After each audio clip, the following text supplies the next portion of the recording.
Ladies and gentlemen of YouTube, this is killjoy5284 from Atlantic Irish Gaming, and we are playing Frontier Defense on the Titanfall, and it's one of the new kind of modes that they brought in with a DLC patch.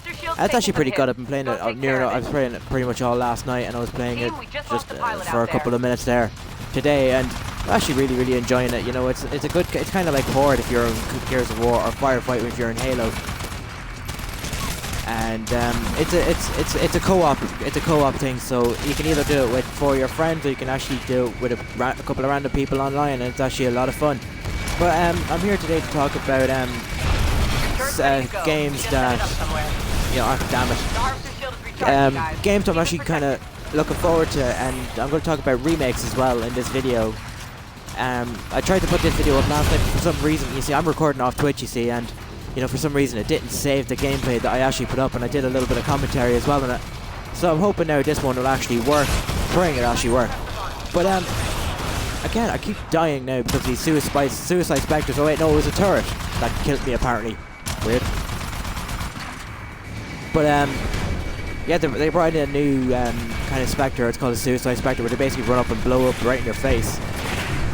So I'm going to be talking about some of the games that I'm actually looking forward to this year and next year. So the first one up I have to mention is Sunset Overdrive, which is coming out on the Xbox One.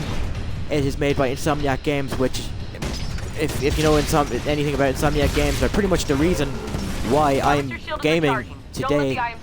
To begin with, they made a game called Spyro the Dragon, which was on the PlayStation 1, and it was pretty much one of the most imaginative games I will ever play in my life.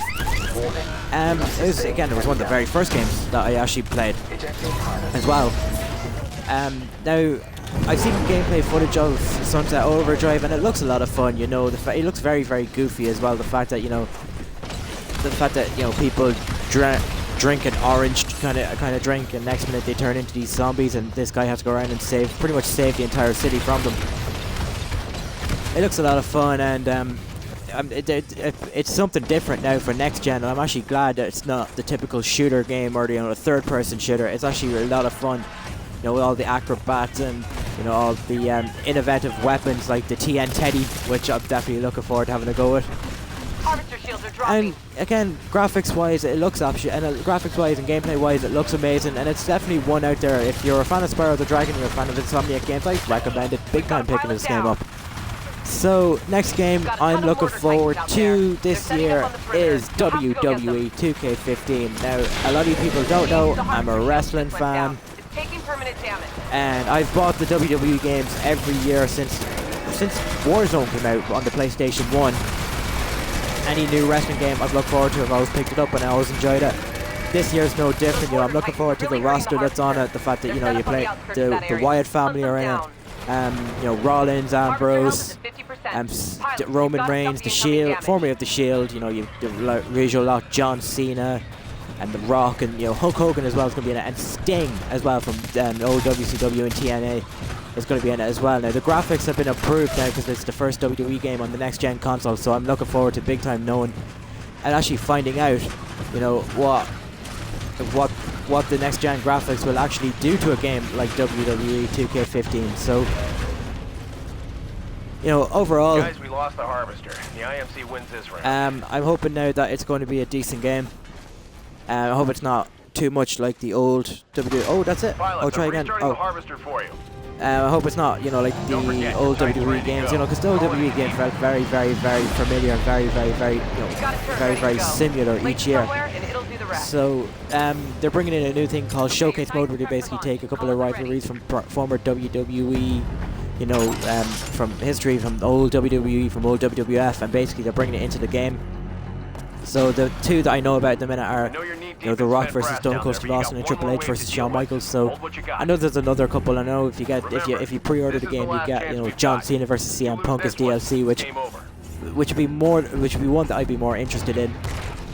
So that's what I'm going to say about the WWE games. If anyone's out there is a WWE fan this year, definitely pick up WWE 2K15. So I'm going to be talking. This is the last game I'm going to be talking about for this video, and it's pretty much I'm going to be doing two topics now into one. I'm going to be talking about a new game's coming out, but it's also going to be remakes. And this game that I'm going to be talking about is Halo the Master Chief Collection on the Xbox One. Now, again, the only reason I'm naming Xbox One games because I only have an Xbox One at the minute. And I am a huge Halo fan ever since Halo Combat Evolved days. I've been playing them pretty much ever since. You know, I bought Halo 2 years ago and I thoroughly enjoyed it. I never played it online, so I'm looking forward to playing it online now against a bunch of people. And I'm hoping, like, you know, the remade maps are pretty much up to par with, you know, Xbox One standard kind of graphics. Hey, your Titans, watch out, team. We're For some reason. Oh, there we go. Now they said they were going to do, you know, the game's going to be 1080p, 60 frames per second, except for Halo 2's campaign, which is only going to be somewhere around like 1036 or something like that, 1040p or something like that, which is a very, very weird resolution. I've never heard of it, but it's going to be running at 60 frames per second as well, so it's going to be running a lot faster than previous Halo games, which, to be honest with you, I think Halo 3 kind of needed the boost as well in graphics. Because I always felt like that game was particularly slow, and it kind of needs a bit of the gameplay needs a bit of a boost, multiplayer wise anyway. Because I felt like, you know, without, you know, sprint or anything like that, I was pretty much stuck in corners and I couldn't get out of them. When it comes to the likes of like the multiplayer of Halo 3. And I was actually glad. I know a lot of people didn't like the fact that they brought in sprint for Halo 4, but I was actually glad of it because they kind of needed to update they updated the multiplayer quite a bit, and I thought that sprint did a very, very good job of moving around the maps a little bit faster. But everyone kept on saying, oh, it's like Call of Duty this and Call of Duty that. And I could just say, for anyone who doesn't like, you know, sprint in Halo, Call of Duty wasn't the first people to bring in sprint into a fucking video game. A lot of video game shooters have been doing them ever since the original Wolfenstein. I know Doom never did it, you know, the remake they made of Doom. And but I know Battlefield has been doing them as well, for years. So it wasn't just Call of Duty that did it, but apparently everyone likes to play Call of Duty for everything.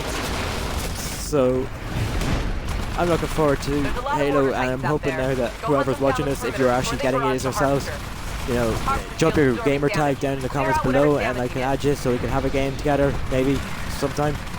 So I'm going to wrap up this video here and say thank you very much for watching. If you liked the video, please leave a like and subscribe to our YouTube channel, and also follow us on Twitter at Irish Tactic, and like our Facebook page at Tactic Irish Gaming, Facebook.com. Until the next video, this is killjoy5284 signing out.